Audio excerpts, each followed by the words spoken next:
চাকরিতে আবেদনের বয়সসীমা ন্যূনতম 35 এবং শর্ত সাপেক্ষে উন্মুক্ত। যদি অন্য কোনো গ্রুপ বা গোষ্ঠী এই আন্দোলনের ডাক দেয়, সেই দায়ভার আমরা 12 জন নিব না। অন্যান্য দেশে বয়স এমনিতেই বেশি আছে, এটা অবশ্যই যৌক্তিক যে এটা বাড়ানো দরকার।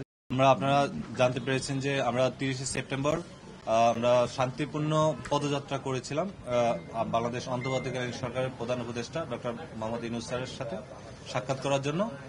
সেখানে আন্দোলনরত অবস্থায় আমাদের প্রধান উপদেষ্টা ভিতরে যাওয়ার জন্য অনুমতি প্রদান করেন। আমরা সেখানে বসে দুইজন উপদেষ্টার সাথে মাননীয় উপদেষ্টা আসিফ এবং নাহিদ ইসলাম, আমরা দুইজনের সাথে কথা বলেছি।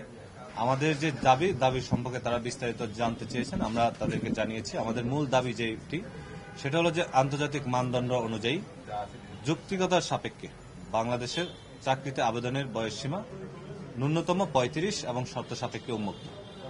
তো সেই আলোচনার পরিপ্রেক্ষিতে আমাদের উপদেষ্টা মাননীয় আসিফ মাহমুদ এবং নাহিদ ইসলাম দুইজন আমাদের সাথে আলোচনা করে আমাদের বর্তমান অন্তর্বর্তীকালীন সরকারের জনপ্রশাসন সংস্কার উপদেষ্টা বা আহ্বায়ক ডক্টর আব্দুল মুহিত স্যারের সাথে আলোচনা করার জন্য, যেহেতু এটি জনপ্রশাসন মন্ত্রণালয়ের কাজ, যেহেতু আমরা 7 দিন আমাদের সময় দিয়েছে, 7 দিনের ভেতরে বা পরবর্তী সময়েও আমরা 12 জন বাদ দিয়ে যে কেউ তো এই আন্দোলনের ডাক দিতে পারে। যদি অন্য কোনো গ্রুপ বা গোষ্ঠী এই আন্দোলনের ডাক দেয় এবং তারা যদি দেশে কোনো অনাকাঙ্ক্ষিত পরিবেশ তৈরি করে, সেই দায়ভার আমরা 12 জন নিব না।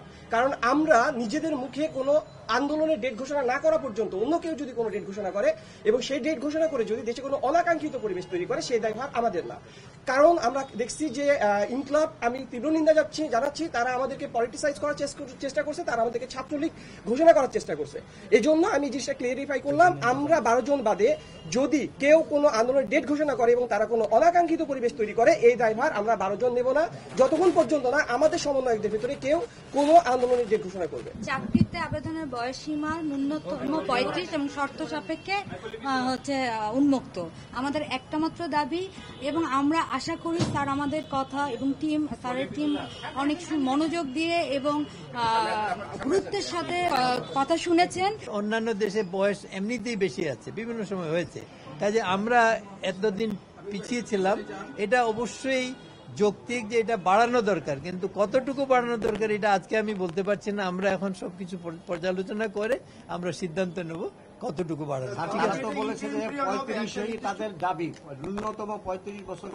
হ্যাঁ, সেটাতে তারা, আমি বললাম তো তাদের দাবি তারা বলেছেই। আমরা এখন কমিটি আমাদের সিদ্ধান্ত দেব, আমরা এটা নিয়ে আলাপ আলোচনা করবো, আমরা আরো ভালো করে দেখবো, দেখে তারপরে আমাদের সিদ্ধান্ত দেবো। যেহেতু পার্শ্ববর্তী গুলোতে বয়স বেশি আছে, কাজে বাড়ালে এটা সময়ের জন্যই করতে হবে। নোটিফিকেশন ইস্যু হবে ক্যাবিনেট ডিভিশন থেকে, হওয়ার পরেই আমরা কাজ শুরু করে দেবো।